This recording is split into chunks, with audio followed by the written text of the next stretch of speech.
بسم الله الرحمن الرحيم.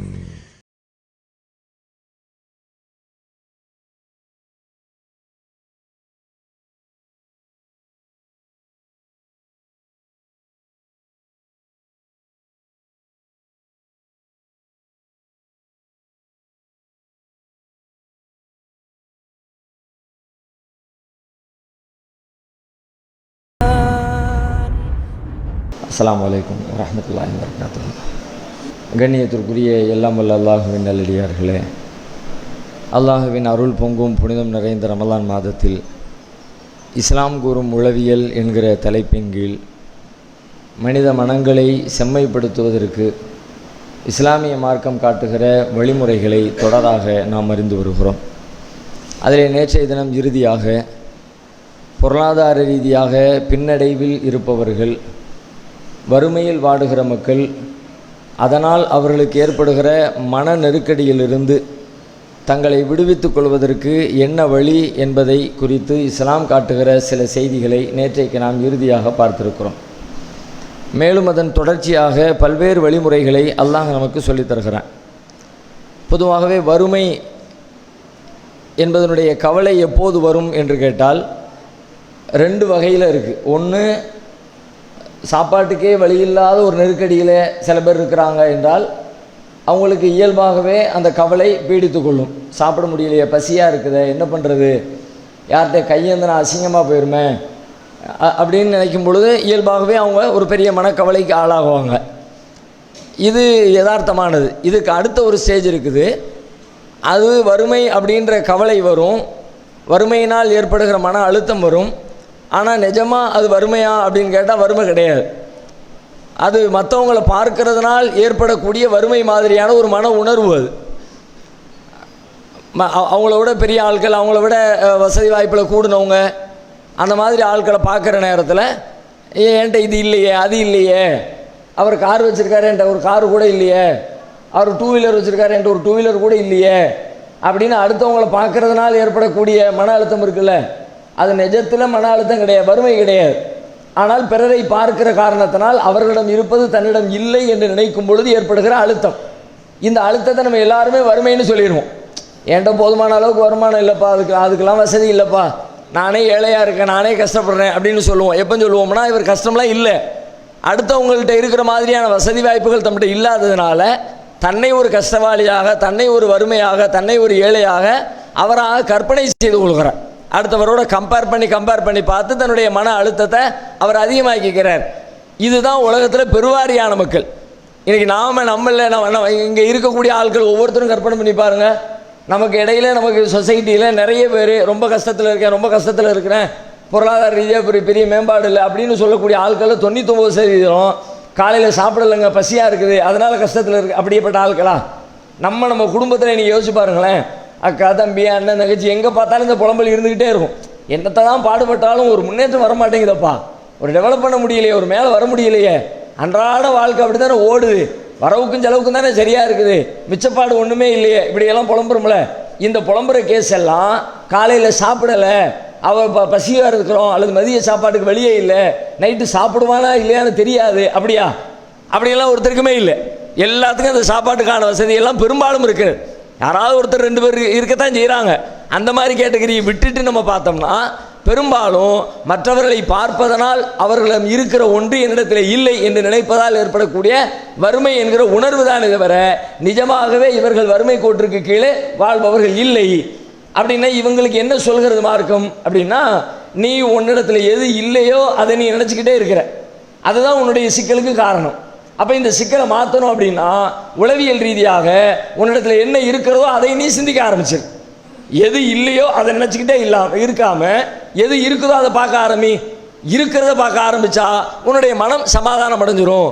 நம்ம தன்னிறைவோடு இருக்கிறோம், நம்ம போதுமான அளவுக்கு எல்லாம் நமக்கு வசதியை தந்திருக்கிறோம் அப்படின்னு உங்களை நீங்கள் செல்வந்தராக சிந்தித்துக் கொள்வதற்கு, புரிந்து கொள்வதற்கு, நாம் ஒரு செல்வந்தராக இருக்கிறோம் அப்படிங்கிற மனநிலையை உண்டாக்கி கொள்வதற்கு எது உதவும்னு கேட்டால் உங்களிடத்தில் இருப்பதை பாருங்கள், இல்லாத பார்க்காதீங்க. இருப்பதை பார்க்க ஆரம்பிச்சிட்டோம், நிஜமாகவே கண்ணை திறந்து பார்த்தோம்னா எல்லாரும் சந்தோஷப்படுகிற, நல்ல திருப்திப்படுகிற செல்வங்களை அல்லாஹ் எல்லோருக்கும் வழங்கியிருக்கிறான். அதுக்கு ஒரு நல்ல உதாரணம் சொல்கிறதா இருந்தால், நபி இப்ராஹிம் அலைஹிஸ்ஸலாம் அவங்களுடைய வாழ்க்கையில் உங்களுடைய குடும்பத்தாருடைய வாழ்க்கை நமக்கு ஒரு அற்புதமான பாடம். இப்ராஹிம் அலைஹிஸ்ஸலாத்துக்கு அல்லாஹ் கட்டளையிட்டான், நீங்கள் உங்களுடைய மனைவியையும் பிள்ளையும் கொண்டு போய் அங்கே காபாவுக்கு அருகில் விட்டுட்டு வந்துருங்க, பாலைவனத்தில் விட்டுட்டு வந்துருங்க அப்படின்னு அல்லாஹ் சொன்னான். உடனே அல்லாஹ்வுடைய கட்டளை ஏற்று எதை பற்றியும் சிந்திக்காமல் கொஞ்ச காலம் தண்ணி ஒரு கூடையில் பேரிச்சம்பழம் அவ்வளோதான் எடுத்துக்கிட்டு மனைவியும் பிள்ளையும் வாங்கன்னு சொல்லி கூப்பிட்டு போனாங்க. அவங்களும் எந்த பதிலும் பேசலை. கணவர் கூப்பிடுறாரு அப்படின்ன உடனே 2 பேரும் கிளம்பி போயிட்டாங்க. கொண்டு போய் காபாவுக்கு பக்கத்தில், காபா அன்னைக்கு இல்லை, ஆனால் அந்த காபா எங்கே இருந்ததோ அந்த இடத்திற்கு அருகாமையில் எந்த புல் வில்லு எதுவுமே இல்லாத, நிழல் ஒன்றுமே இல்லாத கட்டாந்தரையில் கொண்டு போய் விட்டுட்டு அவங்க பேசாமல் திரும்பி வர்றாங்க. திரும்பி வந்தால் மனைவி கேட்குறாங்க, இப்ராஹிமே என்ன விட்டுட்டு போகிறீங்களே, என்ன ஒன்றும் சொல்ல காணோம், கூட்டிகிட்டு வந்தீங்க, கொண்டு வந்து நடுத்தரில் விட்ட மாதிரி பாலைவனத்தில் விட்டுட்டு போகிறீங்களே, என்ன செய்தி? திரும்ப திரும்ப கேட்குறாங்க, பதிலே சொல்லலை. கடைசியில் கேட்குறாங்க, அல்லாஹ் தான் இப்படி சொன்னானா? உங்களுக்கு அல்லாஹ் இந்த மாதிரி எங்களை கொண்டு இப்படி விட்டுட்டு வரணும்னு அல்லாஹ் சொன்னானா? அப்போ இப்ராஹிம் நபி சொல்கிறாங்க, ஆமாங்கிறாங்க. அப்போ இப்ராஹிம் நபியுடைய மனைவி சொல்கிறாங்க, அப்படின்னா அல்லாஹ் எங்களை பார்த்துக்குவோம், அல்லாஹ்வுடைய கட்டளையாக இருந்தால் அல்லாஹ் எங்களை பார்த்துக்குவோம் அப்படின்னு ஒரு வார்த்தையில் சொல்லி இப்ராஹிம் நபியை அனுப்பி விட்டுறாங்க. இவங்க அங்கே இருந்துடுறாங்க. அதுக்கு பிறகு என்ன நடக்குது? கொஞ்ச கால இடைவெளியில் இப்ராஹிம் அலைஹிஸ்ஸலாம் திரும்ப திரும்ப போய் தன்னுடைய குடும்பத்தாரை போய் அப்பப்போ போய் பார்த்துட்டு வர்றாங்க. அப்போ ஒரு கட்டத்தில் வரும் பொழுது இஸ்மாயில் நபிக்கு திருமணமெல்லாம் முடிஞ்சு அவங்க பெரிய ஆளாக வாழ்ந்து அவங்க வேட்டைக்கு அப்படி போகிற அளவுக்கு ஒரு பெரிய ஆளாக வாழ்ந்துக்கிட்டு இருக்கிற தருணத்தில் ஒரு கட்டத்தில் இப்ராஹிம் நபி பார்க்க வர்றாங்க. வந்தால் வீட்டில் இஸ்மாயில் நபி இல்லை, மகன் இல்லை. மகன் இன்ன உடனே மருமகன் மட்டும் இருக்கிறாங்க. மருமகளுக்கு இப்ராஹிம் நபி பற்றி தெரியாது, இவங்க தான் நம்முடைய மாமனார்னு தெரியாது. ஏன்னா இவங்க தான் விட்டுட்டு போயிட்டாங்களே, இவங்க வேறு ஊரில் வாழ்கிறாங்க, இவங்க வேறு ஊரில் வாழ்ந்துக்கிட்டு இருக்கிறாங்க. மருமகளுக்கு தெரியாது. வந்து விசாரிக்கிறாங்க, என்னம்மா வாழ்க்கைலாம் எப்படி இருக்குது, எப்படி போகுது அப்படின்னு கேட்குறாங்க. அந்த அம்மா சொல்கிறாங்க, என்னங்க வாழ்க்கையா இது, ஒன்றும் இல்லை, வாழ்க்கையில் ஒரு இன்பமும் இல்லை அப்படிங்கிற மாதிரி ரொம்ப புலம்புறாங்க, நிராசையில் புலம்புறாங்க. அப்போ இப்ராஹிம் நபி மேலும் கேள்வி கேட்குறாங்க, சரி சாப்பாட்டுக்கெல்லாம் என்ன பண்ணுறிய? ஆமாம் ஒன்றுமே இல்லை தான், என்னத்தை திங்க வேண்டியது இருக்குது, என்ன இருக்குங்க சாப்பிட்றதுக்கு என்ன இருக்குது அப்படிங்கிற மாதிரி புலம்புறாங்க. என்ன இவ்வளவு புலம்புறாங்க அப்படின்ட்டு இப்ராஹிம் நபி, சரிம்மா ஒன்றும் பிரச்சனை இல்லை, இஸ்மாயில் வந்தாருன்னா வந்த உடனே வீட்டுக்கு வாசப்படி சரியில்லை நீ சொல்லிடு, அதை மட்டும் நான் சொன்னேன்னு சொல்லிடு. அப்படியே அந்த அம்மாவுக்கு ஒன்றும் புரியலை. சரிங்க நான் சொல்லிடுறேன், யாரோ ஒரு பெரியவர் வந்தார் ஒரு செய்தி சொன்னார் அப்படிங்கிற மாதிரி நினச்சிக்கிட்டு சொல்லிடுறேன்ட்டாங்க. இப்ராஹிம் நபி போயிட்டாங்க. இஸ்மாயில் நபி நைட்டு வீட்டுக்கு வந்தாங்க. வந்த உடனே இஸ்மாயில் நபி இடத்துல இவங்க சொல்கிறாங்க, இந்த மாதிரி ஒருத்தர் பெரியவர் வந்தார் போனார், அவர் என்ன சொன்னார், அவருடைய அடையாளம் எல்லாத்தையும் கேட்டுக்கிட்டு என்ன சொன்னார், வீட்டுக்கு வாசப்படி சரியில்லைன்னு சொன்னார், அதை மாற்ற சொன்னார். அப்போ இஸ்மாயில் நபி சொல்கிறாங்க, அவங்க சொன்ன எல்லா விஷயத்தையும் நல்லா உள்வாங்கி கிரகிச்சிக்கிட்டு வந்துட்டு போனது என்னுடைய தந்தை, அவங்க வேற யாரும் இல்லை, அவங்க என்ன சொல்லியிருக்கிறாங்கன்னா, என் மனைவியாக நீ எனக்கு சரியான ஜோடி இல்லை, உன்னை விட்டு விலகிடுமாறு எனக்கு சொல்லியிருக்கிறாங்க, வீட்டுக்கு வாசப்படி சரியில்லைன்னு சொன்னது, வீட்டில் மனைவியாக இருக்கிற நீ எனக்கு பொருத்தமான ஆள் இல்லைன்னு சொல்லியிருக்கிறாங்க என்று இஸ்மாயில் நபி சொல்லி அவங்கள விட்டு விலகிடுறாங்க. அதில் உள்ள ஞானம் ஹிக்மத்து எல்லாமே அல்லாஹ் அறிந்தவன். நாம் சிந்திச்சு பார்த்தா நமக்கு சிலது விளங்குது, அதை தாண்டி அல்லாஹ் அதிலே அறிந்தவன். இப்படியே கொஞ்சம் காலம் ஓடுகிறது. அதுக்கு பிறகு திரும்ப மீண்டும் கொஞ்ச நாள் கழிச்சு திரும்ப வர்றாங்க இஸ்மாயில் அலைஹிஸ்ஸலாம். இப்பொழுது இஸ்மாயில் நபி வேறொரு பெண்ணை திருமணம் செய்து அந்த பெண்ணோடு வாழ்க்கையை நடத்தி கொண்டு இருக்கிறாங்க. இப்போ இப்ராஹிம் நபி வந்து கேள்வி கேட்குறாங்க, சரிம்மா எப்படி இருக்கிறீங்க, வாழ்க்கைலாம் எப்படி போகுது? அந்த அம்மா ரொம்ப சந்தோஷமாக சொல்கிறாங்க, வாழ்க்கையை அல்ஹம்துலில்லாஹ் அல்லாஹ் ரொம்ப பரக்கத்தாக வச்சுருக்கான், ரொம்ப சந்தோஷமாக இருக்கிறோம். அப்படியே கேட்குறதுக்கே இப்ராஹிம் நபிக்கு ரொம்ப குளிர்ந்து போகிறது. சரி அப்போ சாப்பாட்டுக்கெல்லாம் என்ன பண்ணுறிய? சாப்பாட்டுக்கு எங்களுக்கு கேட்கவா வேணும், அதான் வேட்டைக்கு போகிறாங்களே, வேட்டைக்கு போயிட்டு இறைச்சி கொண்டு வருவாங்கல்ல, ஏதாவது மான் கிடைக்கும், ஆடு கிடைக்கும், கோழி கிடைக்கும், ஏதாவது ஒன்று கிடைக்கும், கொண்டு வருவாங்களே, சாப்பிடுவோங்களா நாங்கள்? அதான் அது மட்டுமா? அந்த தண்ணி வேறு இருக்குது, ஜம்சம் தண்ணி பக்கத்தில் இருக்குது, தண்ணியை குடிச்சுக்குவோம், அந்த கறியை சாப்பிட்டுக்குவோம், அதெல்லாம் பரக்கத்தாக இருக்குது எங்களுடைய வாழ்க்கை அப்படின்னு தங்களுடைய வாழ்க்கையை நினச்சி ரொம்ப சிராயித்து ரொம்ப பூரிப்போட அந்த பெரியவரிடத்தில் சொல்கிறாங்க. இப்ராஹிம் நபிக்கு சந்தோஷம் தாங்க முடியல. இது வல்லவா ஒரு பெண்ணுடைய குணம், அல்லாஹ் என்ன கொடுத்துருக்கிறானோ அதில் திருப்தி அடைஞ்சு வாழ்கிற வாழ்க்கையில் நல்ல வாழ்க்கை சொல்லிட்டு சொன்னாங்க, இஸ்மாயில் வந்தாருன்னா இது மாதிரி ஒருத்தர் பெரியவர் வந்தார், வீட்டுக்கு வாசப்படி நல்லா இருக்கு, இதை மாற்றிட வேண்டாம்னு சொன்னார், அந்த தகவலை மட்டும் நீ சொல்லிடுன்னு சொல்லிட்டு அப்பவும் இப்ராஹிம் நபி வந்துடுறாங்க. வந்த பிறகு இதில் பாருங்க, இதில் கவனிங்க, வெளியில் வந்த இப்ராஹிம் அலைஹிஸ்ஸலாம் அல்லாஹ்விடத்தில் ஒரு துவா செய்கிறாங்க, அல்லாஹும்ம பாரிக் லஹும் ஃபில் லஹ்மி வல் மா, இறைவா இவர்களுக்கு நீ வழங்கி இருக்கிற இந்த இறைச்சியிலையும் இவர்களுக்கு நீங்கள் வழங்கி இருக்கிற இந்த தண்ணீரிலையும் நீ அவர்களுக்கு பரக்கத் செய், அருள் செய் அப்படின்னு அல்லாஹ்விடத்தில் துவா செய்கிறாங்க. நல்ல நம்முடைய கண்களை, இது ஒரு நிகழ்ச்சியாக பார்த்தா நிகழ்ச்சி, வரலாறாக பார்த்தா வரலாறு. ஆனால் நமக்கு நாம் பெற வேண்டிய பாடமாக பார்த்தால் பேர் அற்புதமான உளவியல் பாடம். இது என்ன பெரிய அற்புதமான உளவியல் பாடம். 2வது மனைவியாக இருக்கிற அந்த பெண்ணு அவங்க என்ன சொல்கிறாங்க, வாழ்க்கையில் சாப்பாட்டுக்கு என்னன்னு கேட்ட உடனே சாப்பாடு என்ன சாப்பாடு சாப்பிட்றாங்க, சாப்பாடு ஒரே ஒரு சாப்பாடு தான். என்ன சாப்பாடு? வேட்டைக்கு போயிட்டு வர்றாங்க, வேட்டையில் கிடைக்கிற பொருளை சாப்பிட்றாங்க, அதை தாண்டி வேறு ஒன்றுமே இல்லை. இந்த ஒரே ஒரு பொருள் தான். தண்ணியும் சொல்கிறாங்க, தண்ணி சாப்பாடு கிடையாது. தண்ணியை சாப்பாடு பெட்டியிலே நம்ம வச்சுருக்குறோம், சாப்பிட்ட பிறகு குடித்து அதை சரி அதை தாகத்தை தீர்த்துக்கிறதுக்கான ஒரு உபப்பொருள் தானே தவிர தண்ணீரை சாப்பாடு பெட்டியில் நம்ம சேர்க்கிறதே கிடையாது. அப்போ அவங்களுக்கு இருக்கிற ஒரே ஒரு உணவு வேட்டையிலே கிடைக்கிற இறைச்சி மட்டும்தான் அவங்களுக்கான உணவு. இப்போ இந்த ஒரு உணவை சாப்பிட்ற அந்த அம்மா சொல்கிறாங்க, எங்களுக்கு என்னங்க அதான் வேட்டையில் இறைச்சி கிடைக்குது, அது போதுமே. இப்போ நம்மளை அந்த இடத்துல வச்சு பொருத்தி பாருங்க, நாம் எப்படி இருக்கிறோம், நம்முடைய உணவு தேவையில் உணவின் திருப்தியில் நாம் எப்படி இருக்கிறோம். ஒவ்வொரு நாளும் விதவிதமாக சாப்பிட்றோமே. எத்தனை வகையான சாப்பாடு இன்றைக்கு கண்டுபிடிக்கப்பட்டிருக்கிறது. ஒரு 500 ஆண்டுகளுக்கு முன்னால், ஒரு 100 ஆண்டுகளுக்கு முன்னால் இருந்த உணவை விட இன்றைக்கு பல 100 மடங்கு, பல்லாயிரம் மடங்கு புதிய புதிய உணவு வகைகள் கண்டுபிடிக்கப்பட்டிருக்கிறது.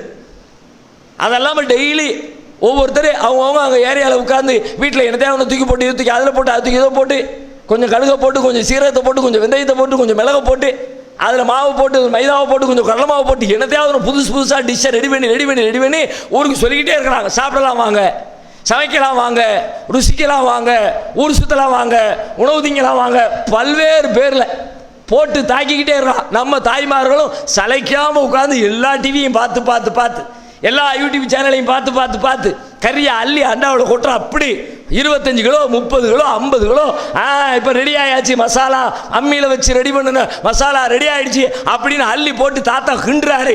அப்படியே உட்காந்து லட்சக்கணக்கான மில்லியன் வியூங்கிறான். 1 மில்லியன் வியூ, 2 மில்லியன் வியூ. எவ்வளோ நாள்? 1 ஹவரில் 2 ஹவரில் உட்காந்து பார்த்து நாக்கில் எச்சு ஊற ரெடி பண்ணி ஒவ்வொருத்தராக யாரெல்லாம் சொல்கிறாங்களோ அதையெல்லாம் கேட்க வேண்டியது. வீட்டில் எக்ஸ்பெரிமெண்ட், அதை வாங்கிட்டு வாங்க, இதை வாங்கிட்டு வாங்க, கார்ன்ஃப்ளவர் வாங்கிட்டு வாங்க, கடல் மாவு வாங்கிட்டு வாங்க, கொஞ்சம் வினிகர் வாங்கிட்டு வாங்க, கொஞ்சம் பேக்கிங் சோடா வாங்கிட்டு வாங்க, புதுசாக. இதுக்கு முந்தியெல்லாம் வீட்டில் தோரம்பருப்பு வாங்கிட்டு வாங்க, அரிசி வாங்கிட்டு வாங்க, பருப்பு வாங்கிட்டு வாங்க, இவ்வளோதான் முடிஞ்சிச்சு. ஆனால் இப்போ 1008 வெரைட்டி. அந்த பைனாப்பிள் எசன்ஸ் வாங்கிட்டு வாங்க, பிரியாணி எசன்ஸ் வாங்கிட்டு வாங்க. பிரியாணியை எசன்ஸை ஊற்றி வேலையை முடிச்சிடலாம் பாருங்களேன். பிரியாணி எவ்வளோ அது உள்ளுக்குள்ள வேலை செய்யுது, வெறும் ஒன்றுமே இல்லை. அப்படியே சாப்பிட்டா கண்ணை மூடிடுத்துனா பிரியாணி தின்னு மாதிரி இருக்கும், கண்ணை திறந்துடுத்துனா பிரியாணி மாதிரி இருக்கு. பிரியாணி மாதிரி ஒன்றுமே இல்லை, இப்போ வெறிஞ்ச ஒரு மாதிரி தானே இருக்குது. அதான் ஊற்றிட்டோம்ல எசன்ஸு, அவ்வளோதான் முடிஞ்சு போச்சு. என்னென்னலாமோ செய்யலாம். இத்தனை வகையாக வீட்டில் செஞ்சு காலை சாப்பாடு எடுத்துக்கிட்டா காலை சாப்பாட்டில் ஒரு 25-30 வெரைட்டி. ஒரு நாள் இடியாப்பம், ஒரு நாள் தோசை, ஒரு நாள் இட்லி, ஒரு நாள் பூரி, ஒரு நாள் ஆப்பம், என்னெல்லாமோ போய்கிட்டே இருக்குது. காலையில் முடிஞ்ச மதியத்துக்கு வந்தால் ஒரு நாள் சிக்கனு, ஒரு நாள் மட்டனு, ஒரு நாள் மீன், ஒரு நாள் கத்திரிக்காய், ஒரு நாள் சாம்பார், ஒரு நாள் ரசம், இதெல்லாம் அதில் ஒரு 150-200 வெரைட்டி. நைட்டு வந்துட்டா நைட்டு டின்னரில் அது ஒரு வகையான வெரைட்டி.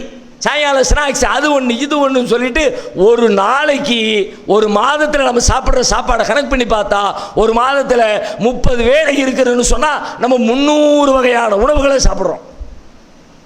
ஆனாலும் நம்முடைய நாக்கு என்ன ஆகுது? டேஸ்ட் இல்லையே. என்னைக்காவது அப்படி வெளியில் போய் சாப்பிட்டு வரணும். வாரத்தில் ஒரு நாள் ஹோட்டலு. எதுக்கு ஹோட்டலு? வீட்டில் தின்னு நாக்கு செத்து போகுது. அதனால் வெளியில் போய் அப்படியே ஒரு இப்படியெல்லாம் திருப்தி அடையாமல் இன்னும் உணவை தேடி ஓடிக்கிட்டே இருக்கிறோமே. இப்ராஹிம் அலைஹிஸ்ஸலாத்துடைய மருமகள் இஸ்மாயில் நபியினுடைய மனைவி ஒரே ஒரு உணவு, அந்த உணவை குறை சொன்னார்களா? அல்லாஹ் கொடுத்து எங்கெங்கே இருக்கு. முதல் பொம்பளை அப்படி தான் சொன்னாங்க, முதல் மனைவி. 2ஆம் மனைவி என்ன சொன்னாங்க? இருக்கிறது ஒன்னே ஒன்று, அந்த ஒன்றை அல்லாஹ் இது கொடுத்துருக்கிறான, அல்ஹம்துலில்லாஹ், சந்தோஷம். இந்த இறைச்சியை உணவு சுட்டு இன்னும் சொல்ல, இன்னைக்காவது இறைச்சி கிடைச்சதுன்னு வச்சுங்க, அந்த இறைச்சியை வச்சுக்கிட்டு ஒரு சிக்கன் கிடைச்சா சிக்கன்ல 30 வெரைட்டி செஞ்சிடலாம். மிளகுத்தூளை புரட்டி எடுத்தாச்சுன்னா பெப்பர் சிக்கன் அது ஒன்று, வேற ஏதாவது ஒரு மசாலா ரெடி பண்ணி வச்சா செட்டிநாடு சிக்கன் அதில் ஒன்று, அது இப்படி பட்டர் சிக்கன் ஒன்று, இப்படி ஒரு சிக்கன், அப்படி ஒரு சிக்கன், அப்படி ஒரு சிக்கன், ஒரே சிக்கன் தான் 38 மசாலா. இந்த மசாலா கலந்தா இந்த பேர், அந்த மசாலா கலந்தா அந்த பேர். அன்னைக்கு அப்படியா? அத்தனை மசாலா உண்டா? மிளகுத்தூள் உண்டா? 65 உண்டா? சில்லி சிக்கன் உண்டா? பீஃப் சில்லி உண்டா? என்ன உண்டு? ஒன்றுமே கிடையாது. வர்ற அந்த சிக்கனை, வர்ற அந்த விலங்கை, வர்ற அந்த இறைச்சியை அப்படியே நெருப்பில் சுட்டு திங்கிறத தவிர ஒன்றும் கிடையாது. உப்பு கூட இருந்துச்சான்னு தெரியல. உப்பு பயன்படுத்தி உப்பை போட்டு சுவையாக நாக்கு ருசியாக சாப்பிடுகிற வாய்ப்பு இருந்ததா என்று கூட தெரியாது. வெறுமனே நெருப்பிலே சுட்டு இறைச்சியை சாப்பிடுகிற ஒரே ஒரு உணவு மாத்திரம் அவர்களுக்கு இருந்தது. ஆனால் அந்த உணவை அவர்கள் எப்படி பார்க்கிறார்கள்? அல்லாஹ் எங்களுக்கு இறைச்சி உணவை தருகிறான், நாங்கள் பருகுவதற்கு தண்ணீர் தருகிறான், இதை விட வேற என்ன வேண்டும்? நம்ம வாழ்க்கையோடு கம்பேர் பண்ணி பாருங்க. நினைச்சிருக்கிறோமா அல்லாஹ் எனக்கு இப்படி கொடுத்துருக்கிறான? யோசிக்கிறோமா? இந்த மகத்தான சிந்தனைக்கு, இந்த மகத்தான உளவியல் நற்குணத்திற்கு அல்லாஹ் கொடுத்த மதிப்பு என்ன தெரியுமா? இப்ராஹிம் அலைஹிஸ்ஸலாம் கையேந்தினாங்க, யா அல்லாஹ், அல்லாஹும்ம பாரிக் லஹும் ஃபில் லஹ்மி வல் மா, இறைவா இவர்களுக்கு இந்த இறைச்சியிலேயும் இந்த தண்ணீரிலேயும் நீ அருள் செய், பரக்கத்து செய்யின்னு கேட்டாங்களே. அல்லாஹ் அந்த துஆவை கபூல் செய்கிறான், ஏற்றுக்கொள்கிறான். ஏற்றதன் வெளிப்பாடு என்ன? இன்றைக்கு அந்த அரபு உலகத்தில் போய் பாருங்க, இறைச்சினா இறைச்சி, சாப்பாடுனா என்ன சாப்பாடுங்க. நம்ம ஊர்லேயும் தான் திங்கிறோம், நம்மளும் சொல்லிக்கிறோம். எங்கள் ஊரில் அத்தனை வெரைட்டி இருக்குது பால். ஒரு ஹோட்டலில் போனால் அவர் ஒரு 7-8 மெனு கார்டை கொடுக்குறாரு. இப்படி ஒரு பேஜ், இப்படி ஒரு பேஜ், அப்படி ஒரு பேஜ், 8 பக்கத்தை புரட்டுறோம். 8 பக்கத்தில் 8 வகையான variety. Chinese food, south Indian food, north Indian food, எல்லா வெரைட்டி. ஒரே சிக்கன் 28 மாடல், ஒரே மட்டன் அப்படி, ஒரே பீஃப் இப்படி. அங்கே போய் பாருங்க, அங்கே சாப்பிட்ற சாப்பாட்டை அங்குள்ள இறைச்சியை உங்களால் அடித்து சாப்பிட முடியுமா?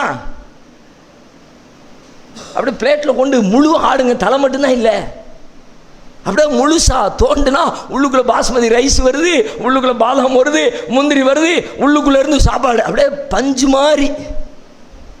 எப்படிடா வேக வச்சான்? இப்படி வந்திருக்கு. நம்ம ஊரில் இப்படி வேக வச்சா அப்படியே தூள் தூளா பஞ்சு பஞ்சா போயிரும், இங்கே போகாது. அதான் 3 பேர் உட்காந்து ஒரு ஆட்டை முழுசா முடிக்கிறானே.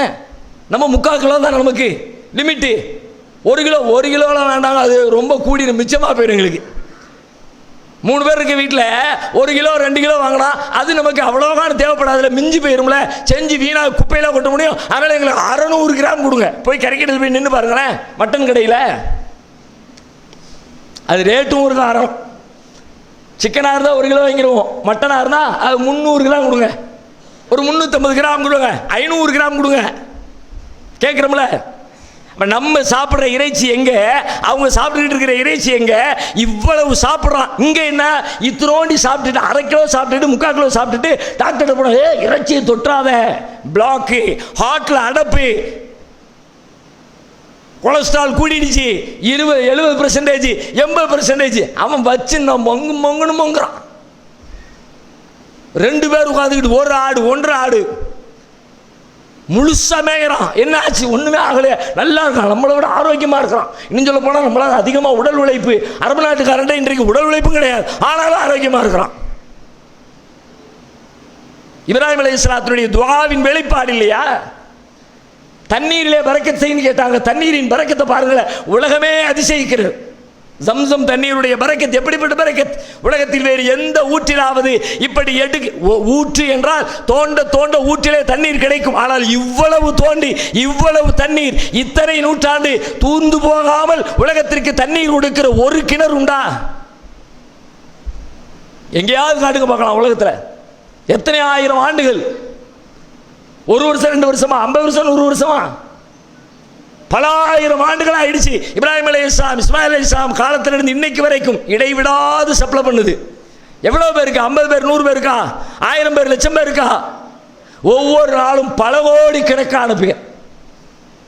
இந்த ரமலானை குமிஞ்சு கிடைக்குது கூட்டம். ஹஜ்ஜில் இருப்பதை போல ரமலானிலே உம்ராவிலே இந்த ஆண்டு கூட்டம் தாங்க முடியலங்கிறான். கவர்மெண்ட் நிப்பாட்டி வைக்கிறான், உம்ரா விசாவை நிப்பாட்டுங்கிறான். முடியலை, ஆட்களை சமாளிக்க முடியல, வசதிகளை செஞ்சு கொடுக்க முடியல. கூடி இருக்கிற கூட்டம் காபத்துல்லாவில் சஜிதா செய்ய இடம் இல்லை.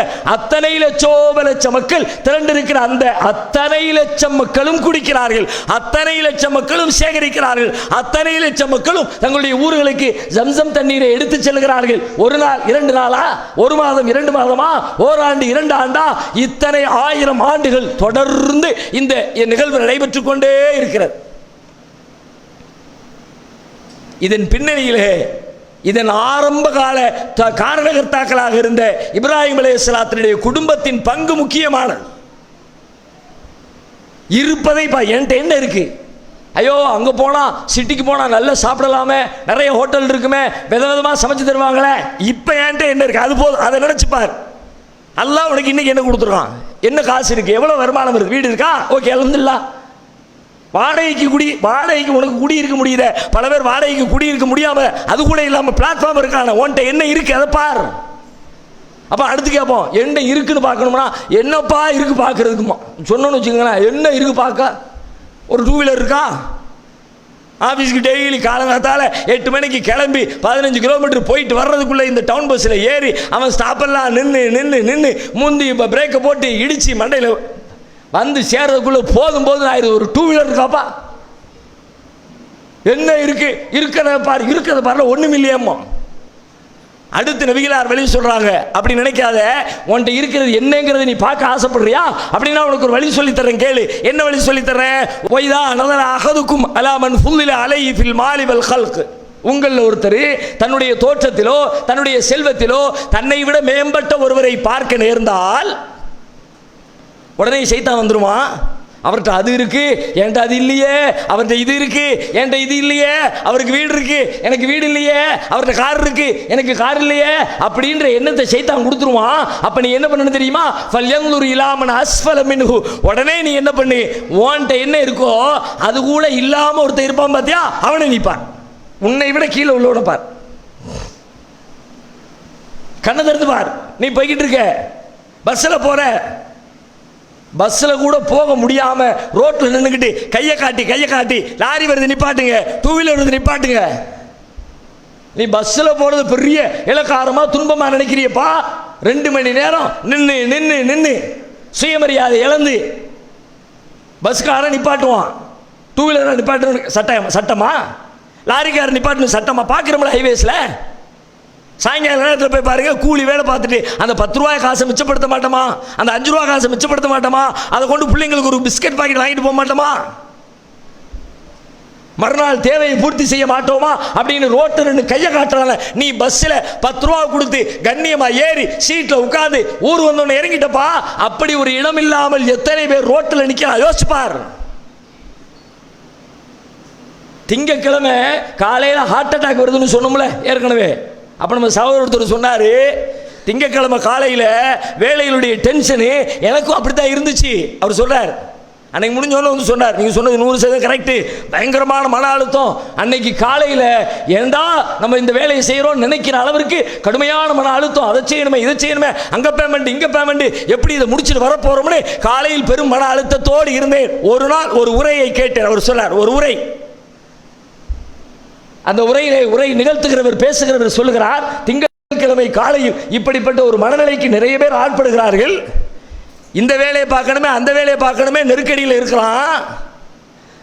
அவனை பார்த்து நான் ஒன்று கேட்குறேன், அவர் கேட்டாராம், அவனை பார்த்து நான் கேட்குறேன், இந்த வேலையை செய்யணுமேனு நெருக்கடியில் இருக்கிறிய, அந்த வேலையே இல்லாதவன் எவ்வளவு நெருக்கடியில் இருப்பான் யோசியா. உனக்கு வேலை இருக்கு, நெருக்கடி, இன்னைக்கு போகிறோம் சம்பாதிக்க போகிறோம், வேலையை முடிச்சா 500 1000 2000 3000 5000 கல்லா கட்டிட்டு வீட்டுக்கு வருவேன். ஆனால் அது கூட வாய்ப்பு இல்லாமல் வேலை இல்லாமல் காலையில் 8 மணிக்கு திங்கக்கிழமை உட்காந்துருப்பான். அவன் நிலைமை என்ன யோசியா, ஒன்றுமே இல்லையா. வீட்டுக்கு ஒரு 100 ரூபா காசு கொடுக்க கூட வக்கில்ல, அதை நான் உட்காந்துக்கிட்டு இருக்கேனே.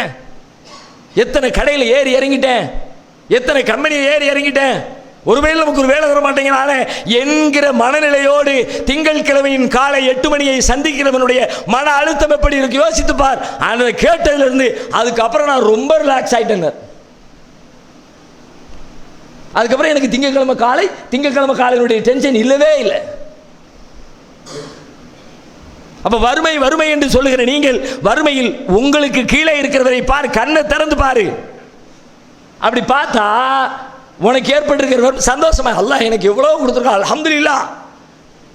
நேற்று வரைக்கும் நீ எதை நினைத்து புலம்பினாயோ, எதை நினைத்து குறை சொன்னாயோ, அதை நினைத்து நீ அல்லாஹ்வுக்கு சுக்ர் செய்கிறவனாக மாறி விடுவாய். கீழே உள்ளதை நினைச்சுப்பார். ஒரே ஒரு பெரும் தியரி, சைக்காலஜிக்கல் ஃபேக்ட், இன்றைய உளவியலாளர்கள் சொல்லுகிற மிகப்பெரிய ஆராய்ச்சிக்கு பிறகு சொல்லுகிற பெரும் தத்துவம். உனக்கு கீழே பார், எந்த துன்பம், இது வறுமைக்கு பொருளாதாரத்துக்கு மட்டும் இல்லை, வாழ்க்கையில் நீங்க எந்த துன்பத்துக்கு வந்தாலும் அதை விட பெரிய துன்பத்தில் அடிபட்ட ஒருத்தர் இருப்பான், அவனை பார், முடிஞ்சு. அல்லாஹ் நமக்கு இந்த பாடத்தை நடத்துறான், நபிகளார் பாடம் நடத்துறாங்க. எப்படி? ஒரு நாள் நபி ஸல்லல்லாஹு அலைஹி வஸல்லம் இடத்துல சஹாபாக்கள் வர்றாங்க. மக்காவுல காபாவுல ரசூலுல்லாஹ் ஒரு சின்ன துண்டை தூக்கி தலையில வச்சுட்டு காபாவின் ஓரத்தில் படுத்திருக்கிறாங்க. சஹாபாக்கள் வந்து சொல்றாங்க, அல்லாஹ்வுடைய தூதரே, அலா ததுல்லாஹ லனா அலா தஸ்தன்சுர் லனா, அல்லாஹ்விடத்தில் துஆ செய்ய மாட்டீங்களா? அல்லாஹ்விடத்தில் நமக்கு ஒரு உதவி கேட்க மாட்டீங்களா? என்ன பாடுபடுறோம் பார்த்தியல்ல. மக்காவுடைய வாழ்க்கையில் சஹாபாக்களுடைய பாடு தெரியும் தானே நமக்கு. பிலால் ரலியல்லாஹு அன்ஹு பட்ட பாடு துன்பம் தெரியும் தானே. அப்படியே சுடு மணல்ல கால்களில் கயிறை கட்டிக்கிட்டு சின்ன பையங்க தரையில் மணல்ல மலையில் இழுத்துக்கிட்டு போவாங்க. பல வருடங்களுக்கு பிறகு ஹிஜ்ரத் எல்லாம் நடந்து பல ஆண்டுகளுக்கு பிறகு பிலால் ரலியல்லாஹு அன்ஹு தன்னுடைய ஆடையை அகற்றி உமர் ரலியல்லாஹு அன்ஹு உங்களுக்கு காட்டுறாங்க. பாருங்க, என்னது இது? தழும்பு. அன்னைக்கு அந்த காஃபிர்கள் செஞ்ச கொடுமையின் தழும்பு. எத்தனை பெரிய வேதனை. வாழ முடியல, எங்கிட்டாவது போங்கப்பா, ஊரை மாத்திப்போ, அபிஷேனியாவுக்கு போ. எத்தனை பெரிய நெருக்கடி.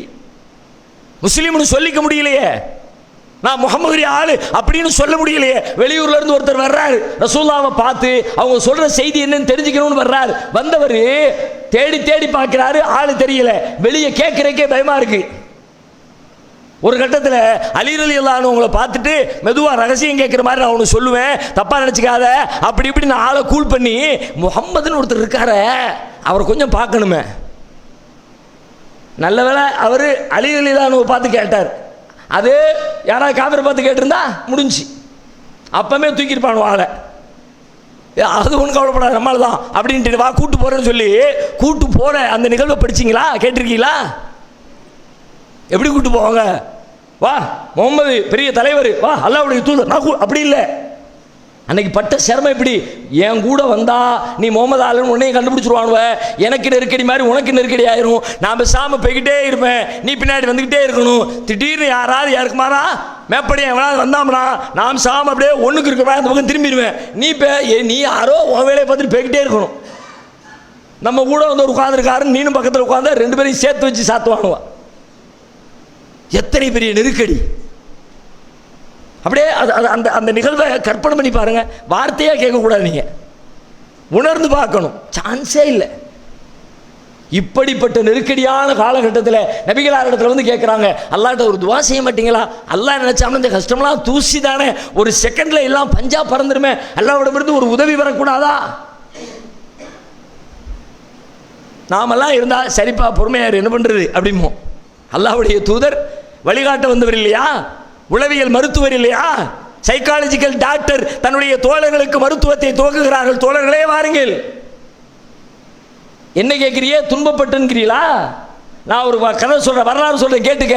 இதுக்கு முன்னாடி இதே மாதிரியே மார்க்கத்தை ஏற்றுக்கொண்ட ஒரு மனிதர் அவருடைய சமூகத்தால் துன்புறுத்தப்பட்டார். எப்படி துன்புறுத்தப்பட்டார் தெரியுமா? அவர் ஒரு குழி தோண்டப்பட்டு அந்த குழிக்குள்ளே நிறுத்தப்பட்டு ஒரு ரம்பம் எடுத்து அந்த ரம்பத்தால் அவருடைய தலையிலிருந்து அறுத்து அவருடைய உடலை 2 கூறாக பிளந்தார்கள். இன்னொரு மனிதரை இரும்பு சீப்புகளை கொண்டு அவருடைய உடலை கோரி கிழித்தார்கள். அப்படியே பல்லு பல்லா இருக்கு இரும்பு, உடம்புல கிழிச்சா சதை, ரத்தம், நரம்பு, எலும்பு எல்லாம் பிஞ்சுக்கிட்டு வருது. எப்படி இருந்திருக்கும் பாருங்க. சொல்லிட்டு சொல்றாங்க, இத்தனை துன்பப்பட்டார், நம் மார்க்கத்தை ஏற்ற ஒரே காரணத்திற்காக நெருக்கடிக்கு ஆட்படுத்தப்பட்டார். ஆனால் இந்த துன்பம் அவரை அவருடைய மார்க்கத்திலிருந்து தடம் புரள செய்து விடவில்லை. ஆனா நீங்க என்னப்பா படுத்திய துன்பம் நம்ம பார்க்குறோம். சஹாபாக்கள் பட்ட துன்பம் இவ்வளவு பெரிய துன்பமா, நம்ம கண்ணில் கண்ணீர் வருது. நபிகளார் சொல்றாங்க, அதை விட பெரிய துன்பத்தை பார். அந்த துன்பத்தை பார்க்கும்போது இது துன்பமா? சஹாபாக்கள் மன நிம்மதியோடு, அல்லாஹ் நம்மளை ரொம்ப கண்ணியமாக வச்சிருக்கான். இங்கே எவனும் இரும்பு சீப்பை கொண்டு வரல, இங்கே எவனும் குழியில் இறக்கி நம்மளை ரம்பத்தால் அறுத்து 2 கூறாக்களை நம்மளை அடிக்கிறான், ஏசுறான், சுடுமணல்ல போடுறான். ஆனா இந்த துன்பத்தை நம்ம அனுபவிக்கல என்பதை நினைக்கிற பொழுது நபி தோழர்களுக்கு உள்ளத்திலே ஒரு உத்வேகம். அதுக்கு இடையில் இன்னொன்னையும் சொல்றாங்க, நெருக்கடிகளுக்குள்ளே சூழல் எவ்வளவு கெட்டிருந்தாலும் அதற்குள்ளே ஒரு பாசிட்டிவை பார்க்கணும்னு சொன்னோம்ல. இப்ப நபிகளார் அடுத்து பாசிட்டிவ் செய்தியை சொல்றாங்க. வல்லாஹி லயுதிம்மன்ன ஹாதல் அம்ர. தோழர்களே புரிந்து கொள்ளுங்கள், அல்லாஹ்வின் மீது சத்தியமிட்டு சொல்கிறேன், அல்லாஹ் கண்டிப்பாக சத்தியமாக ஒரு நாள் இந்த செய்தியை, இந்த மார்க்கத்தை பூரணப்படுத்துவான். மா யபுலுகுல் லைலு வன்னஹார், இரவு பகல் சென்றடைகிற இடமெல்லாம் இந்த மார்க்கம் சென்று சேரும். எப்ப சொல்றாங்க பாருங்க, நம்பிக்கைக்கான எந்த முகாந்திரமும் இல்லாத தருணம். மக்காவிலிருந்து வேறு எந்த ஊர்களுக்கும் இஸ்லாமிய பிரச்சாரம் முன்னெடுக்கப்படாத தருணம். அப்படிப்பட்ட தருணத்தில் நபிகளார் கூர்ந்து ஆழ்ந்து சொல்றாங்க, இதோட போயிடாதுப்பா, இப்படியே நம்ம கிள்ளுக்கிறையா போயிடுவோம் நினைக்காத. ஒரு நாள் வரும், உலகம் முழுக்க இந்த செய்தி போய் சேரும், நம்முடைய கரங்கள் ஓங்கும். மின் சன்ஹா இலா ஹலரமௌத், சன்ஹாவிலிருந்து ஹலரமௌத் வரைக்கும் ஒருத்தர் பயணம் பண்ணுவார். அல்லாஹ்வை தவிர எந்த பயமும் இல்லாம, அல்லாஹ்வுடைய பயத்தை தவிர வேற யாருக்கும், அவன் வந்துருவானே இவன் வந்துருவானே அடிப்பானே பிடிப்பானே எந்த பயமும் இல்லை, நிம்மதியா அப்படி ஒரு கவர்மெண்ட் உண்டாக போறோம் பாரு. வலாக்கின்னக்கும் தஸ்தாஜிலூன், ஆனா நீங்க அவசரப்படுறீங்களப்பா. யார் அவசரப்படுறாங்களா? இத்தனை துன்பத்தில் கிடக்கிற மக்களை பார்த்து அவசரப்படுறீங்களப்பா நபிகளார் சொல்றாங்க.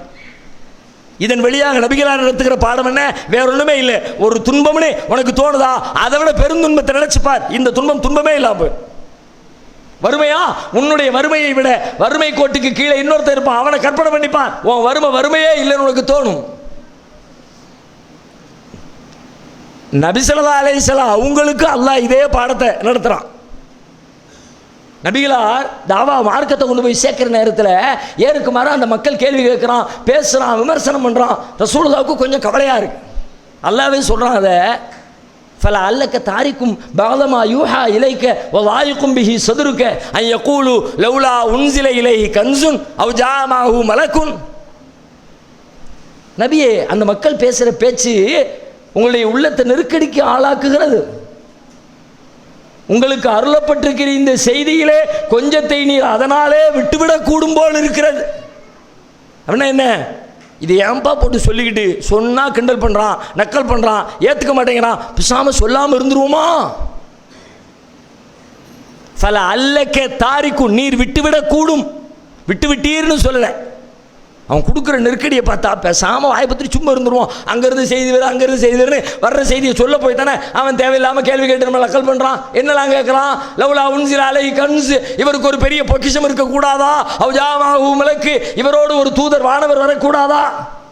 நான் சொல்றதை கேட்க மாட்டேங்கிறான், அதை கொண்டா இதை கொண்டா அற்புதத்தை கொண்டா அப்படின்னுக்கிட்டே இருக்கிறானே அப்படின்னு நினைக்கும் போது உங்களுக்கு கவலை வருதில்ல? சொல்லாமல் இருந்துருவோன்ற அளவுக்கு உங்களுக்கு தோணுதில்லை? அல்லாஹ் சொல்றான், அப்படியெல்லாம் தோணக்கூடாதுப்பா. இன்னமா அந்த நதீர், உங்க வேலை என்ன? எச்சரிக்கை பண்றதுதான். நீங்க யாருக்கும் பொறுப்பாளி கிடையாது. வல்லாஹு அலா குல்லி ஷைஇன் வக்கீல், எல்லாவற்றுக்கும் பொறுப்பாளர் அல்லாஹ் தான். நீங்க தேவையில்லாம உங்க மனசை போட்டு குழப்பிக்க கூடாதுன்னு சொல்லிட்டு அடுத்தெல்லாம் ஆறுதலுக்கு வர்றான் பாருங்க. இவன் அப்படி சொன்னா இப்படி சொன்னா, அதை கேட்கறான் இதை கேட்கறான், அந்த அற்புதத்தை கேட்கறான், நம்மளால செய்ய முடியலையேன்னு கவலை வருதா? இங்க பாரு, இதுக்கு முன்னாடி மூசா ஒரு நபி இருந்தாரு. அந்த நபி இடத்துல அந்த நபியினுடைய தோழர்களும் உம்மத்து என்ன கேட்டாங்க தெரியுமா? எஸ் அலுகா அஹ்லுல் கிதாப் அன் துனஸ்ஸில அலைஹிம் கிதாபம் மினஸ் ஸமா, வானத்திலிருந்து புத்தகத்தை கொண்டு வா என்று உம்மிடத்திலே கேட்கிறார்கள். ஆனால் மூசாவிடத்தில் என்ன கேட்டார்கள் தெரியுமா? ஃபகத் சாலு மூசா அக்பர மின் தாலிக், இதை விட பெரியதை கேட்டார்கள். ஃபகாலு அரினல்லாஹ ஜஹ்ரா, அல்லாஹ்வையே நேரில் கொண்டு வா என்றார்கள். உன்னை நம்புறதா இருந்தா அல்லாஹ் கூட்டிட்டு வா. இது பயங்கர திமிரு. ஏன்னா இதை சொன்னா ரசூலுல்லாஹ்வுக்கு தெரியும், அல்லாஹ் இந்த உலகத்தில் பார்க்க முடியுமா? முடியவே முடியாது. மூசா நபியே கேட்டாங்க, அரினி அனுலுர் இலைக், அல்லாஹ் உன்னை காட்டேன். அடுத்த அர்த்த வார்த்தை அல்லாஹ் சொன்னான், லன் தரானி, என்ன பார்க்க முடியாது. மூசா நபி ஒரு 70 பேரை கூட்டிட்டு மலைக்கு போயிருந்தாங்க. போனவங்க அங்க போன உடனே அல்லாஹ் காட்டு அப்படின்னு அனுபவ டக்குன்னு ஒரு இடி இறக்கி வச்சான், மொத்தமா எல்லாத்தையும் மூத்தாக்கிட்டான்ல. எல்லாம் காலி ஆளு, 70 பேர் மௌத்து. மூசா நபிக்கு படம் உடம்பாயிடுச்சு. அல்லாஹ், நான் பொறுக்கி எடுத்து கூட்டிட்டு வந்தேன், இப்போ நான் மட்டும் திரும்ப போனேன்னு வச்சுங்க, ஏற்கனவே அவனை தாங்க முடியாது. கூட்டி கொண்டு போய் 70 பேரையும் காலி பண்ணிட்டியா அப்படின்னு என்னை போட்டு நெய்யை புடைச்சிருவானுவ. தயவு செஞ்சு ரிக்வஸ்ட் பண்ணி கேட்டுக்கிறேன், கொஞ்சம் ரிட்டர்ன் கொடுன்னு. மௌத்தா போனவங்கள திரும்ப உயிராக்கி திரும்ப அனுப்பினான்ல குர்ஆன் சொல்லுகிற. அப்போ அல்லாஹ்வை காட்டுன்னு கேட்டால் அல்லாஹ் எவ்வளோ கோவம் வரும். அப்படிப்பட்ட ஒரு விஷயத்த மூசா ரசூலுல்லாஹ் சொல்கிறான், அதை கொண்டு வா இதை கொண்டு வான்னு உன்கிட்ட கேட்டான். இப்படியெல்லாம் கேட்கானே அப்படின்னு உங்களுக்கு தோணுதா? மூசாட்ட என்ன கேட்டான் பார்த்தல? அல்லாஹ் கொண்டான்னா. ரசூலுல்லாஹ்க்கு சந்தேகம், அப்பா நம்ம ஆட்கள் எவ்வளோ பெட்ருப்பா, அவனும் மாதிரிலாம் இல்லைப்பா, தங்கம்பா.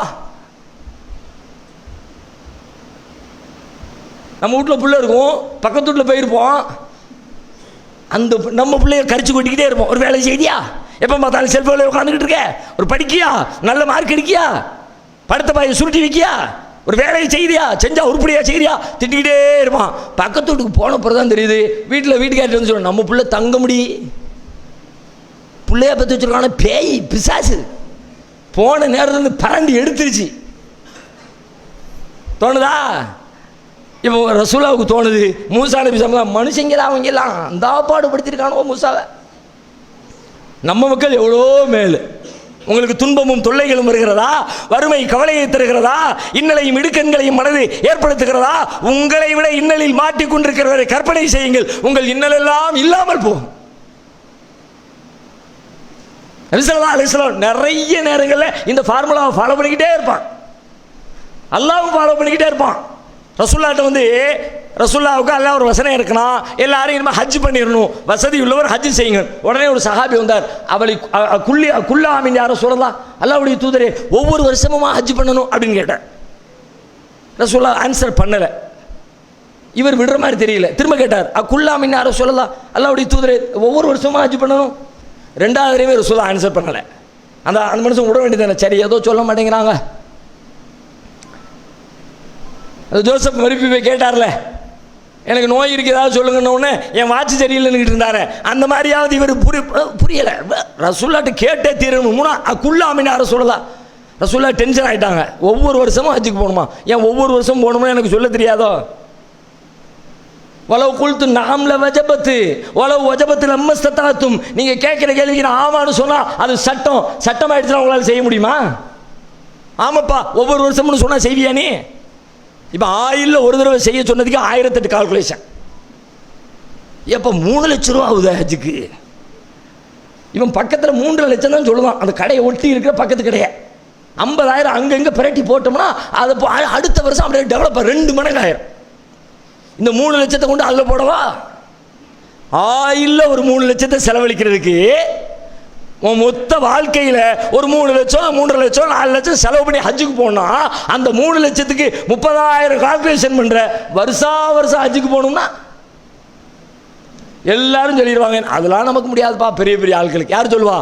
பெரிய பெரிய பில்கேட்ஸ் மாதிரி ஆள், அதெல்லாம் பெரிய பெரிய ஆட்களுக்குன்றோம். அப்படி ஒரு ஆளே உலகத்தில் இருக்க மாட்டான். இப்போ ரசூலுல்லாஹ் சொல்லிட்டு சொல்கிறாங்க, தேவையில்லாமல் கேள்வி கேட்காதீங்க. தரூனிமா தரத்துக்கும், நான் என்ன சொன்னோம் அதோடு விட்டுருங்க. இதான் அமர்த்துக்கும் பி செய்யின் ஃபௌத்து மின்ஹும் ஸ்ததாத்தும். உங்களுக்கு எதையாவது நான் சொன்னோம்னா முடிஞ்ச வரைக்கும் செய். ஒயின் நகைத்துக்குமன் செய்யின், எதையாவது செய்யாதுன்னு சொன்னால் ஃபஜ் தெளிவு முழுசாக செய்யாமல் இருந்து. 2 ஆர்டருக்கு உள்ள வித்தியாசத்தை பாருங்க.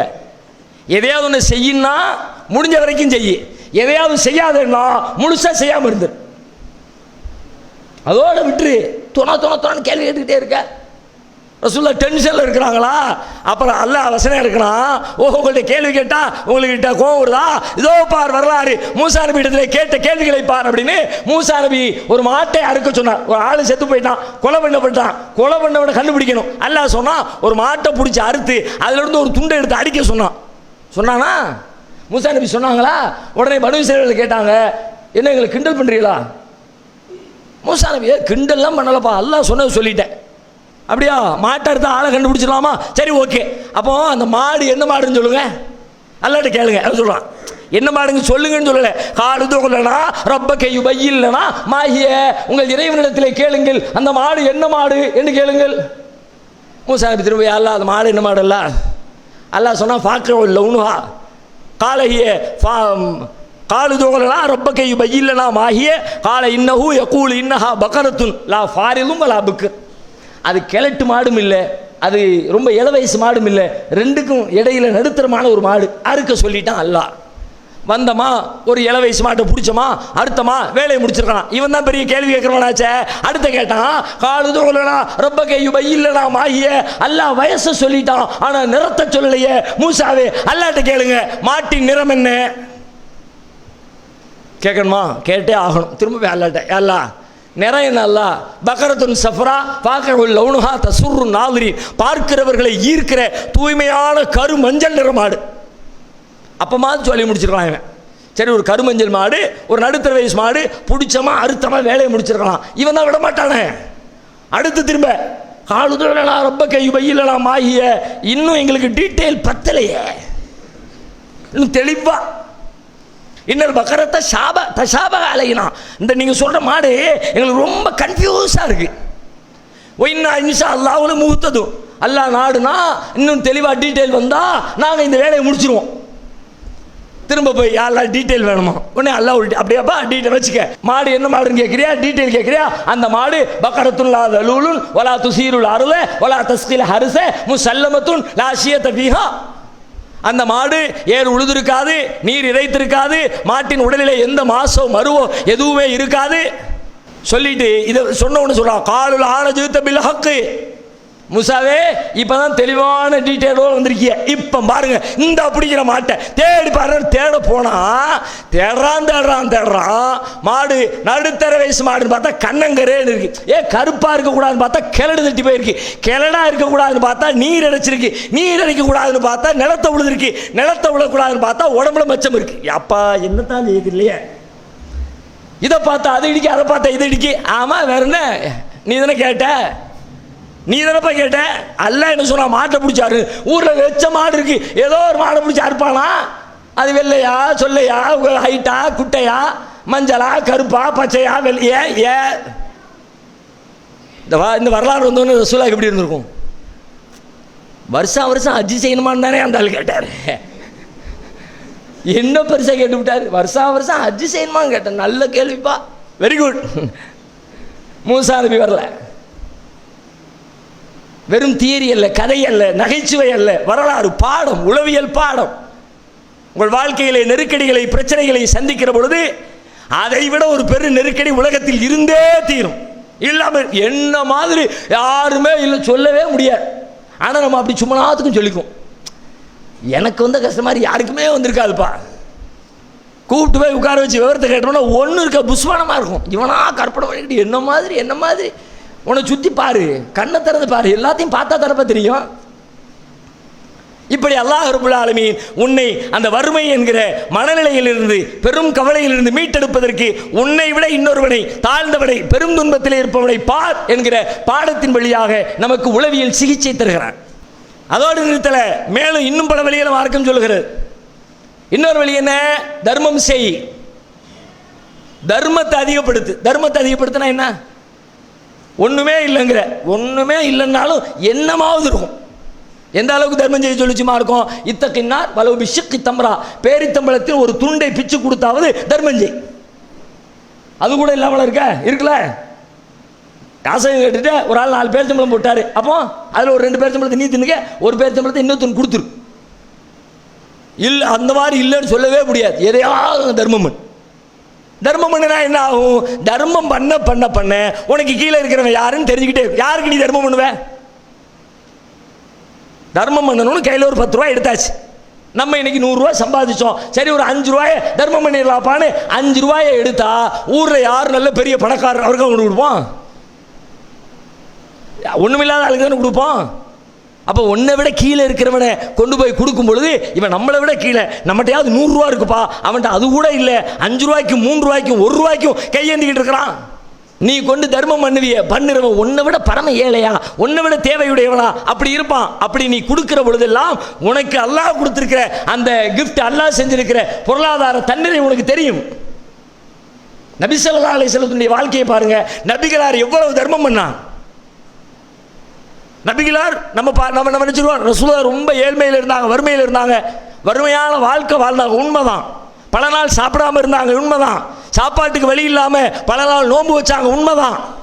இது ரசூலுல்லாஹ்வுடைய வாழ்க்கையில். ஆனால் இந்த ரசூல் ஸல்லல்லாஹு அலைஹி வஸல்லம் உண்மையிலே அவங்களுக்கு வருமானம் இல்லாமல் இப்படி இருந்தாங்களான்னு கேட்டால் இல்லவே இல்லை. வருமானத்தில் கொடி கட்டி பிறந்த பெரும் கோடீஸ்வரர் நபிகளார். ரசூலுல்லாஹ்வுடைய பணம் இருக்க, செல்வம் இருக்க, சாதாரண செல்வம் இல்லை. எவ்வளவு சாம்பிளுக்கு ஒன்றே ஒன்று சொல்றேன். நபி ஸல்லல்லாஹு அலைஹி வஸல்லம் தன்னுடைய மனைவியருக்கு கொடுத்த மகருடைய தொகை அளவு தெரியுமா? மகர் கொடுத்து கல்யாணம் முடிக்கணும்ல, எவ்வளவு மகர் கொடுத்தாங்க? ஒரு மனைவிக்கு அவங்க கொடுத்த மகரை பற்றி ஆயிஷா ராயி சொல்றாங்க, சிந்தா அஷரத்த ஊக்கியத்தன் வனஷு, 12 ஊக்கியாவும் ஒரு பாதியும், 12.5 ஊக்கியா.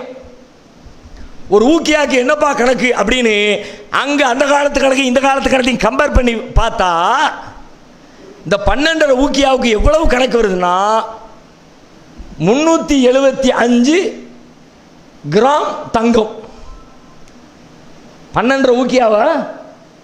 12.5 ஊக்கியாங்கிறது எவ்வளவா? 375 கிராம் வெள்ளி இல்லை, 375 கிராம் தங்கம். 375 கிராம் தங்கத்தை ஒரு ஆளுக்கு எத்தனை மனைவி? 1-2 மனைவியை தவிர எல்லா மனைவிக்கும் கொடுத்துருக்காங்க. ஒரு ஆளுக்கு, ஒரு மனைவிக்கு 375 கிராம் தங்கம்னா ஒரு ஆளுக்கு கொடுத்த மகருடைய தொகை எவ்வளவு? இன்னைக்கு ரேட்டு சாதாரணமாக ஒரு கிராமுடைய ரேட் எவ்வளோ? ஒரு 5000 ரூபா இருக்குமா? இன்னைக்கு ரேட் 5000 வச்சுங்களேன். 5000 × 375 அடிங்க பார்ப்போம், சொல்லுங்க கால்குலேஷன்.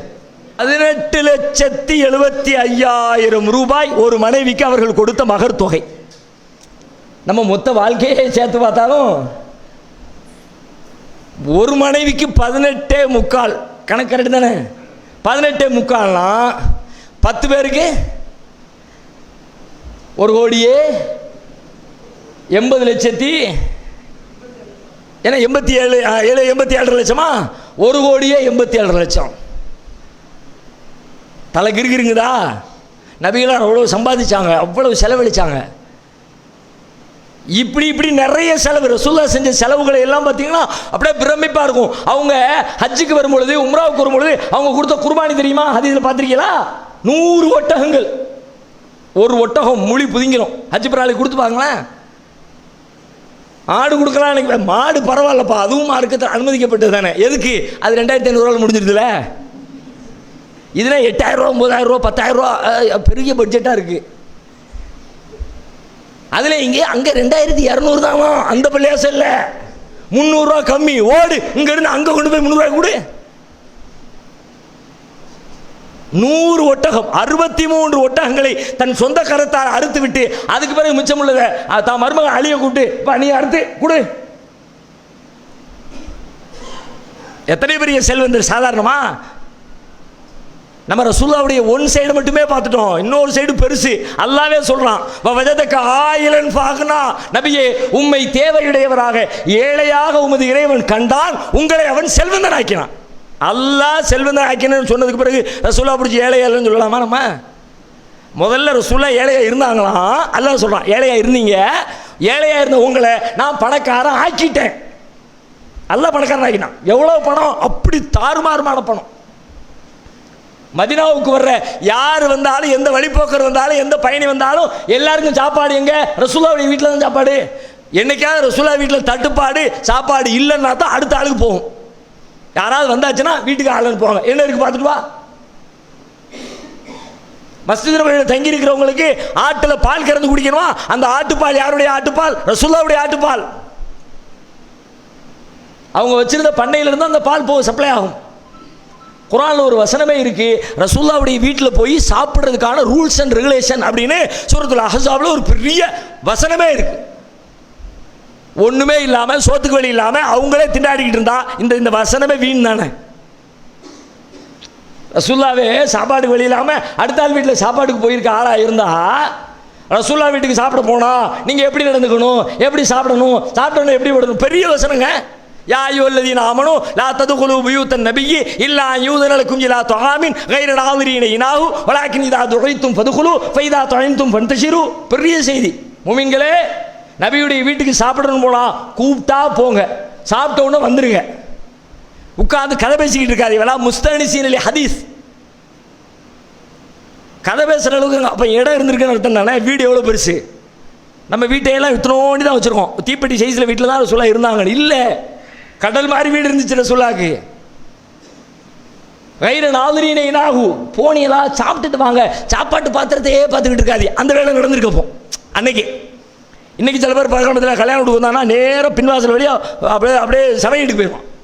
போய் அங்கே போய் கோக்கியரை பார்த்து விசாரித்து என்ன ஊர் நெய் போட்டிய எல்லா விவரத்தையும் கேட்டுட்டு அதில் ஒரு டேஸ்ட் பண்ணி பார்த்துட்டு உப்பு பார்த்துட்டு உரப்பு பார்த்துட்டு அதுக்கப்புறம் தான் மகாலுக்குள்ளே என்ன கல்யாணம் முடிச்சு பந்தி வச்சாச்சா இல்லையான்னு வருவான். அதே மாதிரி இந்த சாப்பாட்டு பாத்திரத்தையே பார்த்துக்கிட்டு நிற்காது. இப்படி ஒரு ஆர்டர் கைர நாவரீனா பாத்திரத்தை பார்த்துக்கிட்டே நிற்காதீங்க. ஃபைனல் ஆலிக்கும் காண யூதின் நபி, இது நபிக்கு வேதனையா இருக்குப்பா. மின்கும் அவர் சொல்றதுக்கு வெட்கப்படுறாரு. வல்லாஹு லா யஸ்தஹி மினல் ஹக், உண்மையை சொல்ல ஒருபோதும் அல்லாஹ் வெட்கப்பட மாட்டான். சொல்லிட்டு அடுத்து மேலும் சொல்றான் அல்லாஹ், நபி இருக்கும்போது இப்படி, நபி இல்லாத நேரத்தில் வந்தா அப்பவும் அங்கதான் சாப்பாடு. அப்ப என்ன, ஒய்தா சால்துமு உன்ன மதான் ஃபசாலு உன்ன மின் வராய் ஹிஜாப், நபி இல்லாத நேரத்தில் நபியின் மனைவியர் வீட்டில் இருக்கும்போது அப்பம் போய் ஏதாவது கேட்க வேண்டிய தேவை வந்தா எப்படி கேட்கணும், அடுத்த ரூல்ஸ். இவ்வளவு செல்வம் கொளித்த நபிகளார் தன் வாழ்க்கையில பல கட்டங்களில் உணவுக்கு வழி இல்லாமல், இன்றைக்கு சாப்பாட்டுக்கு ஒன்றும் இல்லை நான் நோன்பு வச்சுக்கிறேன்னு சொல்லுகிற வாழ்க்கை வாழ்ந்தார்கள். எளிய வாழ்க்கை, ஏழ்மை வாழ்க்கை. ஏன் வாழ்ந்தார்கள், எப்படி வாழ்ந்தார்கள், எதனால் வாழ்ந்தார்கள் என்று கேள்வி கேட்டால் அவர்களுக்கு சம்பாதித்த சொத்துக்களை எல்லாம் அவர்களை விட கீழ்நிலையில் இருக்கிற மக்களுக்கு அள்ளி அள்ளி அள்ளி கொடுத்ததன் விளைவாக பல நாள் பட்டினி கிடந்தார்கள். தன் தேவைக்கு கூட வச்சுக்காம கொடுத்துக்கிட்டே இருந்தாங்க. இத அன்னைக்கு ஹதீஜா நாயி இந்த ரசூலுல்லாஹ்வுடைய கேரக்டரை சொல்றாங்க. அவர் சேர்த்து சேர்த்து தனக்கு சேர்க்கிற ஆள் இல்லை, ஊருக்கு சேர்க்கிற ஆள். அந்த ஆரம்பத்தில் ஹிரா குகையில் ஜிப்ரீல் வந்த உடனே ஓடி வருவாங்களே ரசூலுல்லாஹ்.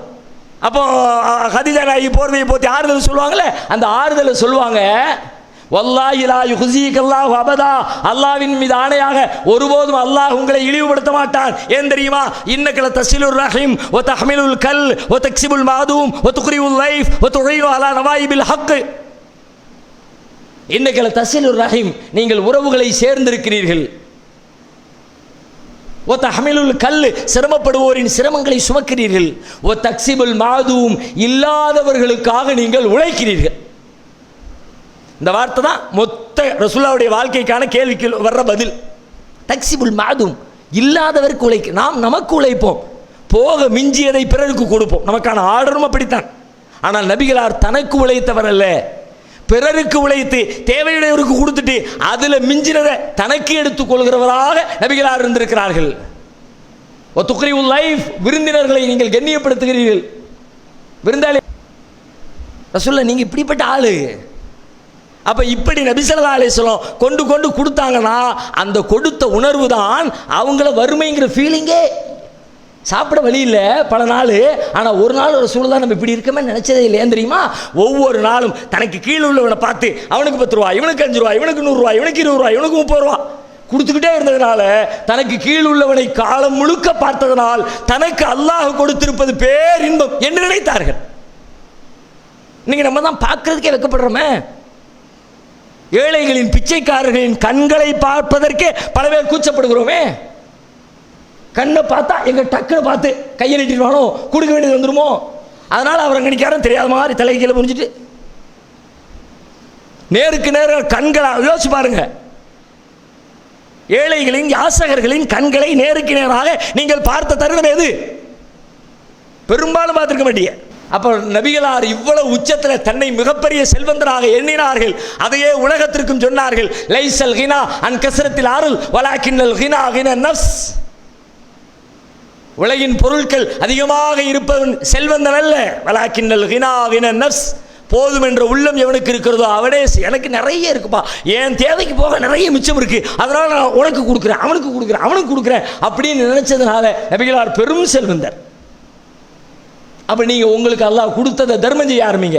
ஏழைகளை பார்த்து பார்த்து ஏதோ சின்னதோ பெருசாக ஒரே நேரத்தில் கொடுத்து காலி பண்ணுங்கன்னு சொல்லலை. கிடைக்கிற நேரம் பூரா சின்ன சின்னதாக கொடுத்துக்கிட்டே இருந்தீங்கன்னா கொடுக்குற பொழுதெல்லாம் உங்களுக்கு ஒரு எண்ணம் வரும், அல்லாஹ் நம்மை கொடுக்கிற கரமுடையவனாக உயர்த்தி வைத்திருக்கிறான், நம்மை விட பெறுகிற கரத்தோடு பலரை இங்கே வைத்திருக்கிறான் என்று எண்ணுகிற பொழுது உங்கள் உள்ளத்தில் ஏற்பட்டிருக்கிற வறுமையின் நோயிலிருந்து நீங்கள் விடுதலை பெறுவீர்கள், செல்வந்தராக உங்களை உணர்வீர்கள். இன்னும் பல உளவியல் கூறுகளை மார்க்கம் சொல்லுகிறது. இன்ஷா அல்லாஹ் வரும் நாட்களில் தொடர்ந்து நாம் பார்க்கலாம். வாஹிர் தஅவானா அல்ஹம்துலில்லாஹி ரப்பில் ஆலமீன். அஸ்ஸலாமு அலைக்கும் வரஹ்மத்துல்லாஹி வபரகாத்துஹு.